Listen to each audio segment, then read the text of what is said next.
Ketika orang beriman itu sudah sampai kepada cinta kepada Allah, itu berarti yang lain itu kecil. Paham nggak maksudnya itu? Orang-orang yang beriman itu mencintai Allah itu lebih besar daripada orang kafir mencintai Tuhannya. Cuma pemahamannya ini menarik nih. Gak ada kajian yang lain-lain teman-teman sekalian. Cuma enak. Kalau kajian tasawuf semua mau dikupas. Jadi orang-orang beriman itu memandang Allah itu tidak lagi dengan wujud. Sesuatu yang mungkin apa yang menjadi kasih Allah yang itu mungkin tidak terasa atau tidak bisa dirasa. Tapi bagi dia itu sesuatu yang cinta yang sangat luar biasa. Tak terungkapkan. Tak terungkapkan. Tak terucapkan. Jadi berarti dia tidak lagi terperdaya dan penasaran untuk melihat bagaimana wujud Allah. Yang tahu dia hanya merasakan saja dimanapun engkau jauhnya, dimanapun engkau berada, kapanpun engkau tiba, tetap kurasakan kau selalu ada. Wah, luar biasa. Ini enak kalau udah kajian-kajian tasawuf. Ya. Tapi ada satu hal, Ustaz mau menjelaskan kenapa Ustaz tanyakan itu. Yang menarik adalah, pertama, hal yang positif, bahwa orang-orang yang yang menyembah Allah, itu begitu hebat menuhankan Tuhannya. Dan itu adalah aplaus, penghargaan buat mereka bahwa itu harus dilakukan. Ya. Yang kedua adalah menunjukkan bahwa dia lebih mencintai Allah selebih dari orang yang mencintai Tuhan mereka. Ini yang menjadi kajian yang menarik, bahwa si orang beriman ini tidak akan pernah terpedaya dan terkelabui untuk menggadaikan Allah Subhanahu wa taala sebagai Tuhannya dari kegemerlapan apapun yang ditawarkan padanya. Halo sahabat semuanya, salam giat. Berjumpa di channel al.andawi.andi. Jangan lupa klik tombol subscribe dan nyalakan loncengnya ya. Terima kasih. Assalamualaikum warahmatullahi wabarakatuh. Salam giat. Berjumpa kembali bersama channel Al-Andawi Andi. Kali ini kita bertemu dengan calon magister, mahasiswa S2 Ilmu Al-Quran Tafsir yang lagi bimbingan tesis yang akan segera selesai, insya Allah, mudah-mudahan dalam waktu dekat akan masuk seminar hasil, yaitu Muhammad Yusuf Habibi. Ada Muhammad ya? Ada. Muhammad Yusuf Habibi yang berjudul Penafsiran Zainal Arifin Abbas tentang ayat-ayat hub dalam tafsir Al-Quran Al-Karim. Ini sangat menarik ini. Menarik yang pertama adalah di wilayah Asia, Indonesia, ya, Zainal Arifin Abbas dikenal terutama di Sumatera Utara dengan tafsir 3 serangkai. Syekh Abdul Halim Hasan, Syekh Zainal Arifin Abbas, dan Syekh Abdurrahman Haitami. Itu yang pertama. Menariknya adalah beliau adalah orang Sumatera Utara dan terkenal di kawasan Asia, ulama Asia. Beliau adalah seorang mufasir, ya, bersama kedua kawan yang lainnya. Nah, yang menarik kedua, ini yang paling menarik nih, ya, memang temuan Yusuf Habibi yang luar biasa, yang saya pribadi ketika beliau dalam posisi konsultasi, lama udah waktu kita masih pejabat ya. Ketika itu beliau konsultasi bahwa Syekh Zainal Arifin Abbas memiliki kitab tasawuf. Saya bilang, menarik ini. Kenapa? Kalau sudah beliau mempunyai buku, ini buku Zainal Arifin Abbas, Tasawuf. Teman-teman bisa saksikan, ini judul bukunya, Tasawuf, tulisan Haji Zainal Arifin Abbas. Nah, ini adalah harta karun terpendam yang perlu kita angkat. Ya, maka ketika beliau masukkan dalam kajian hub, banyak kontroversi sebelumnya, terutama dalam seminar proposal ya, Sob ya. Seminar proposal. Mudah-mudahan ini akan menarik, kita akan kembali. Baik, Yusuf Habibi.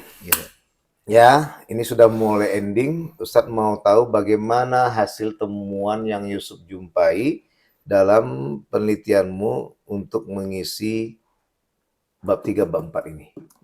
Ya, silakan. Bismillahirrahmanirrahim. Assalamualaikum warahmatullahi wabarakatuh. Waalaikumsalam warahmatullahi wabarakatuh. Ustadz kami yang kami hormati. Jadi dari penelusuran kami tentang penafsiran Zainal Arifin Abbas ini memang menarik. Nah, di bab 3 dan bab 4 kami mencantumkan tentang beberapa konsep cinta yang dibawa oleh Zainal Arifin Abbas dalam tafsirnya, dan itu banyak bersambungan dengan yang ditulis dalam buku ilmu tasawuf. Karena dalam ilmu, Tapi mungkin Ustadz cut dulu minta izinnya. Ustadz, biar enak kita sistematis, karena ini bukan sidang seminar hasil, nanti seminar hasil. Ini dalam bimbingan, kita harus tahu dulu bagaimana muatan isi dari bab 3-nya, terutama biografi beliau. Yang kedua nanti baru masuk pindah kepada muatan bab 4-nya. Silakan Ustaz. Pertama di bab 3-nya kami membahas tentang Zainal Arifin Abbas. Tentang Zainal Arifin Abbas memang sebagai seorang mufassir, beliau juga aktif di perjuangan kemerdekaan Indonesia. Beliau di Sumatera Utara ya? Sumatera Utara. Tepatnya di mana kabarnya? Kalau kediaman beliau bersama orang tuanya itu ada di daerah Padang. Bukan. Sesi Kambing. Oh, Sesi Kambing Medan nih. Iya, sekitaran situ. Medan, teman-teman sekalian. Nah kan terus masa-masa kecilnya di daerah situ, kemudian belajar ke beberapa ulama-ulama, terutama Hasan Masum, dan juga beberapa ulama-ulama Medan lainnya dengan teman-temannya. Yang paling menarik adalah Zainal Arifin Abbas ini cukup aktif dalam menulis. Jadi ini berarti baru salah satu karyanya ya, setelah 3 serangkai itu ya. Masih banyak lagi yang lainnya. Itu PR kita, Sob. Insyaallah. Lanjut. Sebagai orang Sumatera Utara, teman-teman itu sekali kami bertanggung jawab untuk mengangkat harta karun yang terpendam ditinggalkan oleh guru-guru kami, termasuklah Syekh Zainal Arifin Abbas. Silakan. Kemudian ternyata beliau juga ikut berjuang dalam kemerdekaan Indonesia yang ditunjukkan dalam kurang lebih tepatnya tahun berapa itu? Tahun-tahun 40-an Ustaz. Tahun 40-an. Jadi selain aktif menjadi seorang ulama, aktif juga menjadi pejuang. Iya. Karir beliau ada dalam beberapa pergerakan kemerdekaan Indonesia bersama dengan beberapa teman-temannya. Yang menariknya memang di masa-masa pertumbuhan dan masa-masa pendidikannya, Arifin Abbas itu hidup di lingkungan yang sebenarnya multikultural di Medan ketika itu. Jadi ada kesempatan untuk dia bisa hidup bersama banyak warna. Mungkin itulah yang mewarnai banyaknya tulisan beliau itu tentang masyarakat Indonesia, khususnya yang baik dalam sisi warna pakaian, warna baju atau warna celana ya, celana pakaian lah ya. Artinya ada warna budaya, agama dan budaya ya. Karena konteksnya ketika itu yang saya baca dalam sejarah kota Medan di masa-masa beliau itu, Medan itu sudah dipenuhi dengan banyak ras dan banyak suku, bukan hanya suku-suku yang datang dari Indonesia, tapi juga yang di luar Indonesia seperti India atau Cina. Gitu kan. Itu jadi momen menarik untuk mengamati Zainal Arifin Abbas ini yang hidup di masyarakat yang multikultural gitu. Kondisi sosial itu yang ditampilkan ya. Terus masalah politik gimana saat itu? Masalah politik ketika itu memang di masa-masa Jepang di transisi di antara masa Belanda, itu masa-masa beliau sudah hampir menjadi ulama kan, dan setelahnya kemudian setelah kemerdekaan beliau ikut aktif juga membangun beberapa lembaga-lembaga pendidikan yang ada di kota Medan. Adakah terjadi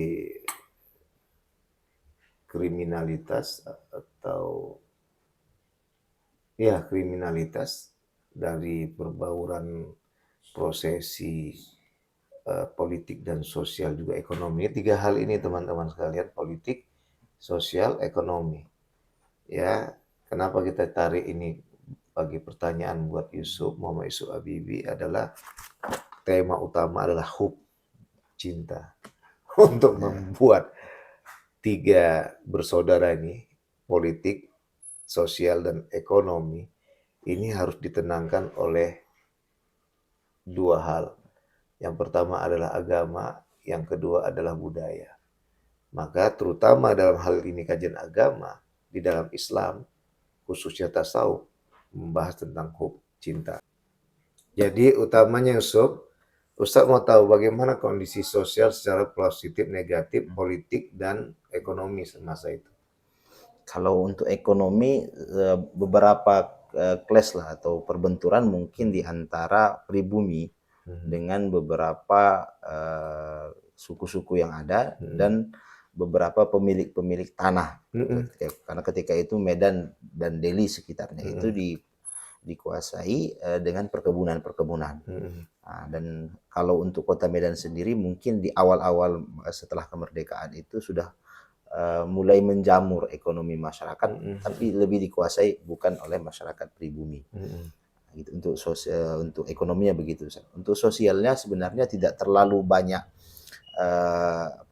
perselisihan atau banyak masalah, lebih kepada apa yang diwariskan oleh penjajah lah kita bilang Ustaz sebelum kemerdekaan itu, bahwa kota Medan itu di mana beliau ini tinggal itu memang dikelas-kelaskan. Jadi ada semacam pembatasan-pembatasan daerah, mana yang memang untuk pribumi, mana yang untuk ruang ekonomi yang dikuasai oleh Belanda dan Jepang itu Ustaz, kan. Dan juga mana yang memang menjadi kawasan orang-orang seperti keturunan India atau Cina begitu Ustaz. Dengan suasana multikular itulah baik budaya dan agama yang membuat beliau hadir untuk menghadirkan konsep cinta dalam bukunya. Teman-teman YouTube sekalian, ini orang-orang tasawuf enak sedap nih. Enak sedap dapat pancaran simbolis. Di sini ada bumi yang gelap dan ada yang terang, ada yang merah. Ya. Kemudian di sini ada bulan. Kemudian di sini ada bintang dan ada pancaran cahaya dari bintang itu. Tentu ini adalah cerita malam dan bulan. Kenapa nggak ada matahari? Ya, sebenarnya bahasa ini kalau dipahami oleh Sapria Andi, disinilah dengan konsep hub yang menarik dihadirkan oleh Muhammad Yusuf Habibie. Dan ketika beliau tunjukkan, saya tanya pertama, ada buku tasawufnya? Ada Ustaz. Kemudian ketika beliau bawakan buku ini, saya langsung terinspirasi dengan hanya sekedar covernya saja penuh dengan makna. Ini orang-orang tasawuf yang sedap memahaminya. Ya, ini bumi yang di bawahnya masih gelap, tapi selalu dijangkau masih oleh bulan. Dan bulan tak jauh dari bintang. Tentu adalah bersinggungan dengan pancaran cahaya. Nah, di sini dalam kajian bumi ini ada warna merah, ada warna kuning ke coklat-coklatan. Ya, ini yang disebut cinta yang kita pahami. Merah ini masih dalam keadaan gelora. Gelora cinta yang tidak terkendali, tapi dengan kuning ini adalah cinta yang akan dapat. Dan di sini ada warna kuningnya lagi nih. Lama-lama kalau dapat disatukan, sampai menyatulah nanti dengan warna bulan ini dan warna bintang. Tapi kenapa dia nggak warna putih dibuat beliau? Menurut Sapriandi, di sini tadi masih proses yang begitu berkepanjangan. Dan putih itulah nanti akhirnya menusuk kepada ilahi anta maksudi wardoka matlubi. Ini masih proses. Gitu teman-teman sekalian, artinya memang muatan ini bukan hanya di wilayah tasawuf. Di dalam bukunya Martin Link, apa itu tasawuf? Abu Bakar Sirajuddin menjelaskan bahwa kewahyuan itu adalah senjata utama kalau bahasa Sapriandi.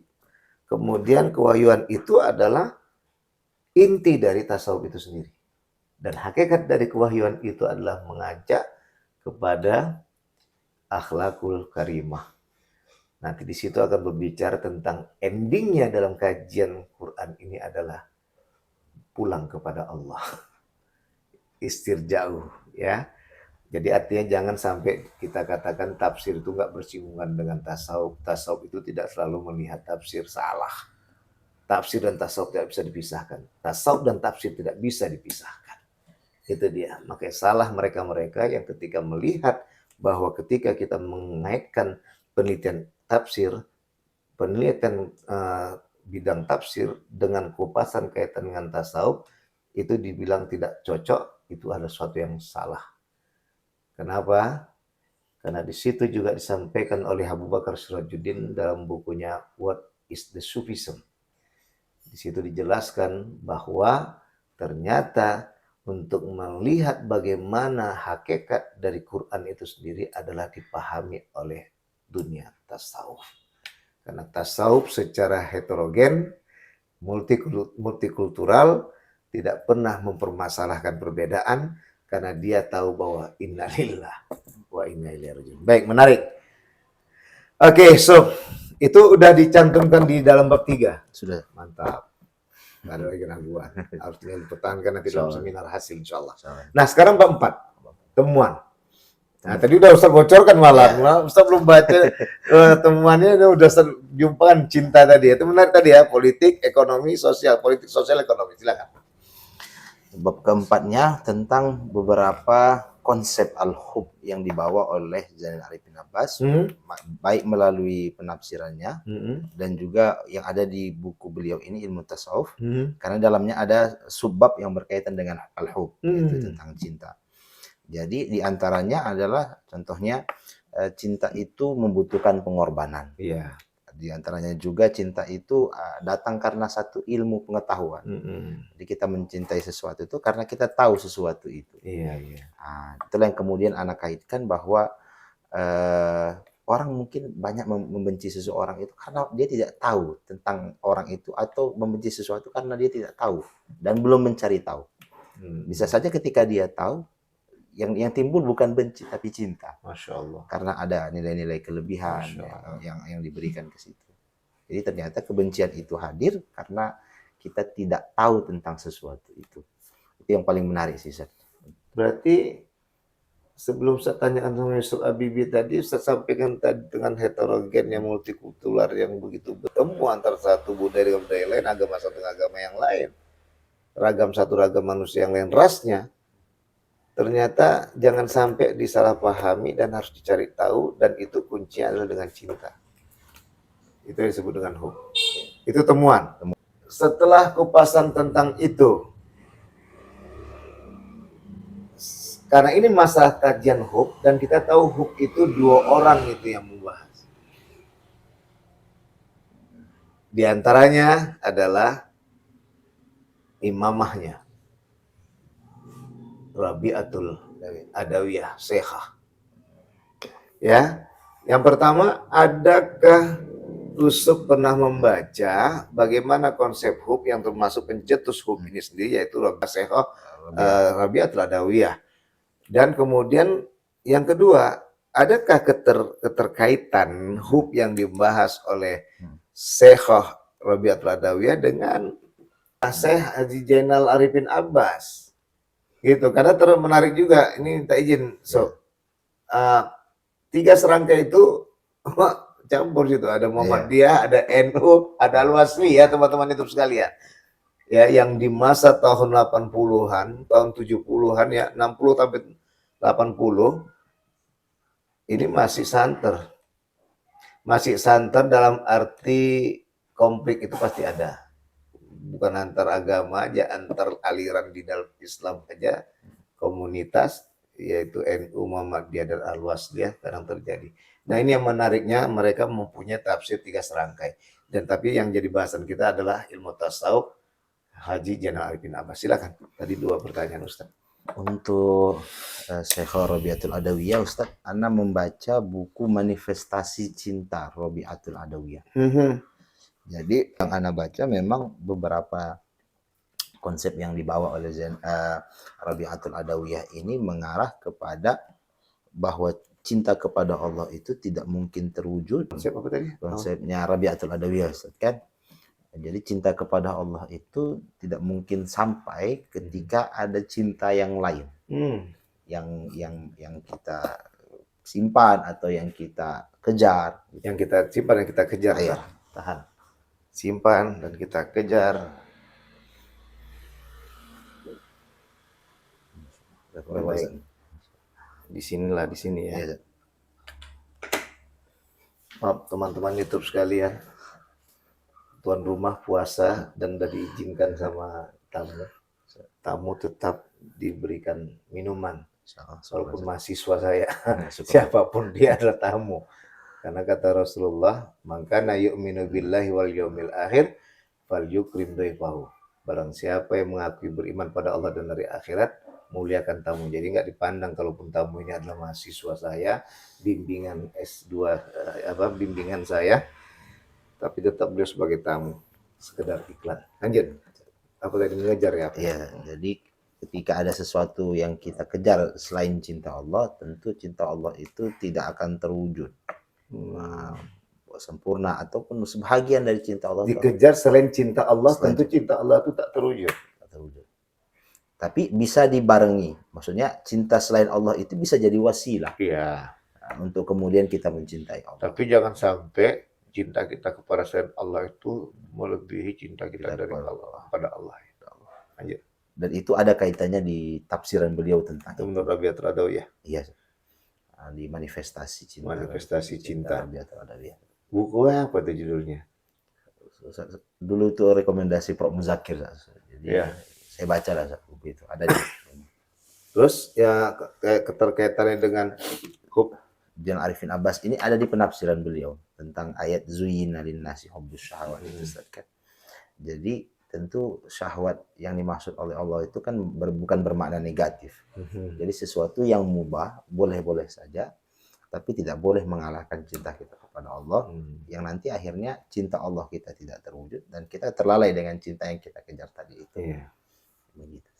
Berarti seperti yang disampaikan oleh Allah dalam surah Luqman itu. Berlebihan dia mengikuti syahwatnya, karena hal itu memang sudah diciptakan untuk dijangkau kan? Tapi karena dia tidak bisa mengontrol diri, hingga akhirnya cintanya kepada Allah terkalahkan dengan cintanya dengan dunia tadi, syahwat tadi. Baik, yang lebih menarik kamu masukkan di bab 4 nih apa sebagai temuannya? Sebenarnya lebih ke konsep-konsep yang tadi itu Ustaz kan. Dan yang dikaitkan dengan penafsiran-penafsiran beliau itu tentang al-hub. Termasuk diantaranya pembahasan tentang orang-orang beriman itu mencintai Allah itu lebih daripada orang-orang kafir mencintai sesembahannya.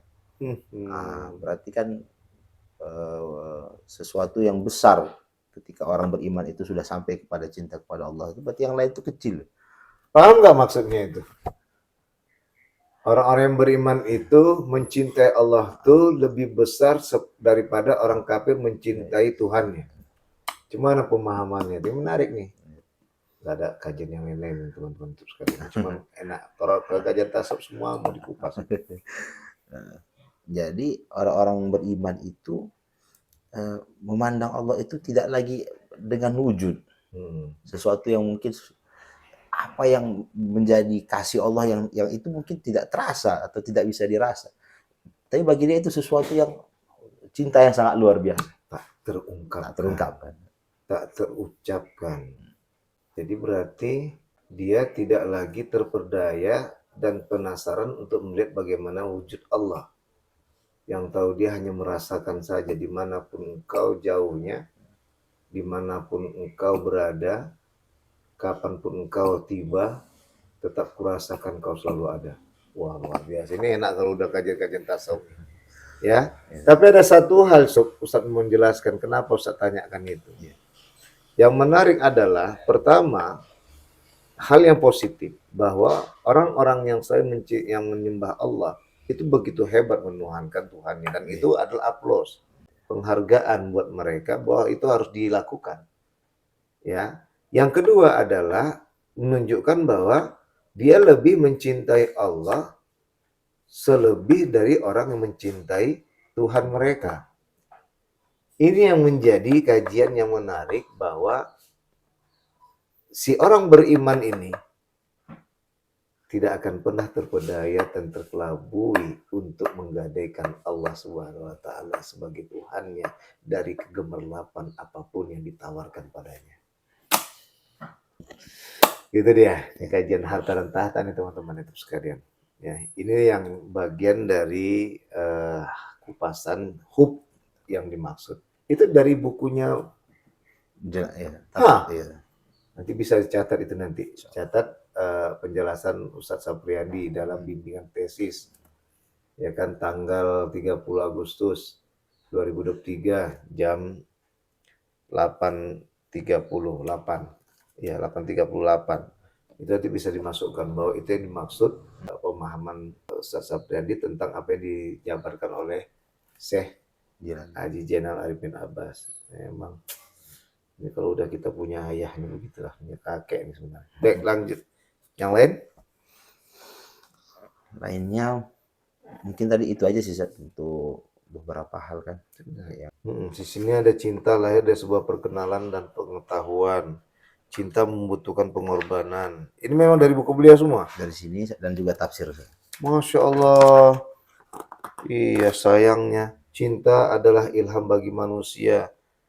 Teman-teman sekalian, awal dan akhir cinta kepada Allah adalah penyembahan kepadanya. Cinta bukan sekedar ucapan belaka. Kebaikan yang kita terima adalah sumber cinta kepadanya.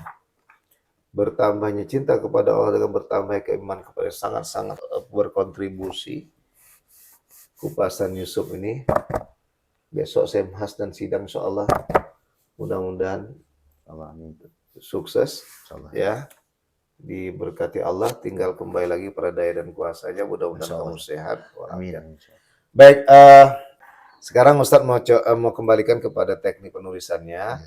Ya, ini teman-teman YouTube sekalian, dalam teknik penulisan yang ditebalkan, diboldkan huruf itu adalah bab dan subbab.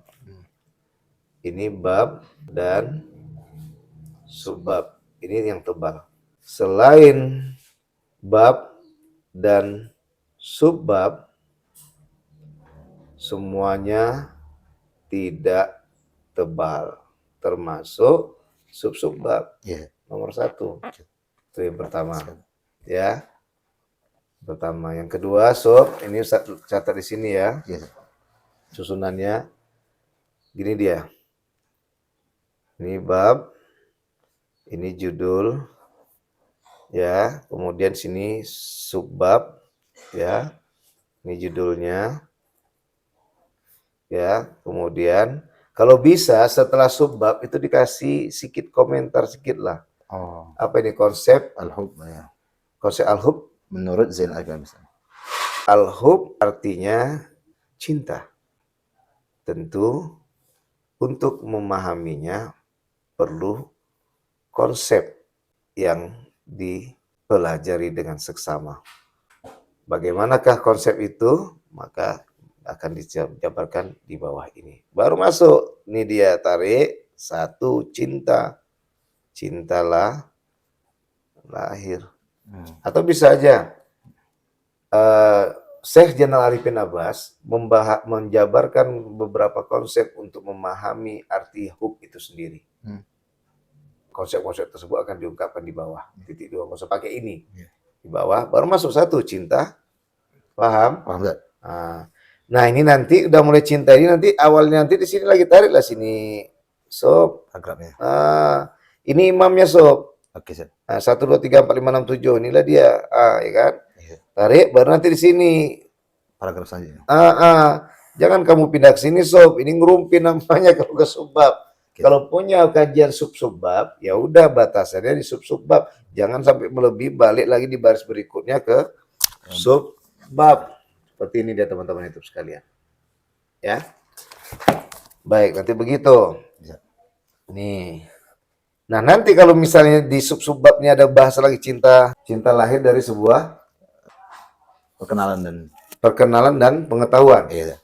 Nah, nanti perkenalan yang bagaimana ini nanti jadi dia gitu. Paham? Kan udah saya jelaskan kemarin kan. Cuman letaknya begini. Nanti pun gitu juga, misalnya nanti kasih judul. Baru tarik sini. Rapi dia. Rapi dia teman-teman itu sekalian. Ya? Bisa. Nah, nanti baru nanti situ juga 2 cinta. Nah, itulah dia kan. Nah, gitu juga nanti tarik gini nih imamnya. Ya? Oke, Zat. Gitu. Semua nanti kayak gitu. Oke, Zat. Ini udah menarik, udah alhamdulillah teman-teman YouTube sekalian udah nggak sabar kita untuk melangsungkan seminar hasilnya. Ya, ini 80 ya. Nanti insya Allah kalau bisa dapat 100 sob. Ya, jadi nanti masukkan apa yang Ustaz sampaikan ya, terutama yang di bab 3, politik, ekonomi, dan sosial, itu harus dimasukkan dan diletakkan bagaimana kondisi beliau di saat itu. Untuk apa? Untuk nanti akan mengarahkan kepada apa cinta itu sebenarnya. Yang kedua adalah akan didalami secara seksama bahwa cinta itu adalah seperti itu dengan bahasa tasawuf. Ya, yang pertama ada cinta sebenarnya dengan bahasa politik, ekonomi, dan sosial. Nah, nanti akan dikunci agar istiqomah dengan bahasa tasawuf. Kemana kajiannya tadi? Seperti yang diungkapkan tadi. Orang-orang yang beriman itu adalah orang-orang yang mencintai Allah sangat melebihi dari cintanya orang-orang kafir terhadap Tuhannya. Kafir di sini nih, teman-teman YouTube sekalian jangan salah paham. Yang keluar yang bukan menuhankan Allah. Ya, kafir itu ada dua, ada kafir yang dikawani, dialah kafir yang tadi tidak menuhankan Tuhan yang sama, tapi mempunyai kesamaan untuk memelihara negeri dan bangsanya. Itu disebut kafir dhimmi. Nanti salah paham lagi teman-teman itu sekali. Kalau udah dengar kafir, nanti oh udah mau diserang. Nah, yang kedua kafir harbi. Dalam soal Mumtahanah ayat 9, maka dijelaskan, bila dia adalah mengusirmu dari rumahmu dan membunuhmu, maka lawanlah dia, perangilah dia, bunuhlah dia. Itu yang disebut kafir harbi. Jadi teman-teman sekalian, ini yang dimaksud kafir harbi. Kafir yang diperangi adalah yang mengganggu suasana, kondisi, kenyamanan kita. Dan itu harus diperangi. Masa kita diam aja? Enggak sebegitu kita manusia. Nah, ini yang disalahpahami teman-teman sekalian, sehingga fokus hanya kepada kafir harbi. Ketika dibilang kafir, seakan-akan kafir harbi. Padahal kafir itu di situ adalah secara bahasan lainnya adalah pembedaan yang tidak sama menuhankan Tuhan yang sama. Gitu. Tapi di sisi lain wilayah esoterik harus menjaga negeri dan bumi, terutama bumi Nusantara dengan sama-sama, dengan kebersamaan. Ini yang disebut adalah kafir dhimmi, orang kafir yang layak dilindungi. Ingat teman-teman sekalian, dan tanggung jawab kami, perintah dalam Quran, untuk melindungi orang-orang yang tidak mengimani Allah, tidak menuhankan Allah. Kenapa? Karena mereka mau berkawan dengan kita, mau bersama dengan kita, dan tanggung jawab kita yang mayoritas untuk melindunginya. Ini yang dimaksud dengan kafirud dhimmi, ya. Mudah-mudahan kajian ini dapat menyadarkan teman-teman sekalian biar nggak salah paham ketika disebut kafir. Baik, itu tadi ya. Jadi artinya mengikat cinta itu. Cinta tadi itu lebih mengikat kembali sehingga akhirnya kupasan tasawuf itu menjadi kunci. Akhirnya tak akan bisa menggoda. Tapi itu nanti diletakkan di bab 4. Tapi di bab 3 tadi Ustadz mau kondisi sosial, politik, sosial, ekonomi. Kenapa? Itulah nanti akan bisa terlanjutkan dengan sistematis dalam bab 4. Tapi jangan dikaitkan nanti tentang cinta yang dimaksud oleh. Nah, untuk bab 4 tambahan Ustadz tadi masukkan juga sedikit Rabi'atul Adawiyah Syekhah. Misalnya hub menurut Rabi'atul Adawiyah. Baru nanti masuk hub menurut Syekh Haji Zainal Arifin Abbas. Ada pertanyaan? Cukup, Ustaz. Baik, cukup sekian teman-teman YouTube sekalian. Sangat-sangat nikmat sekali. Ini kalau diteruskan bisa jadi 1 jam 2 jam ini kepasannya. Terima kasih. Semoga bermanfaat. Salam. Ya.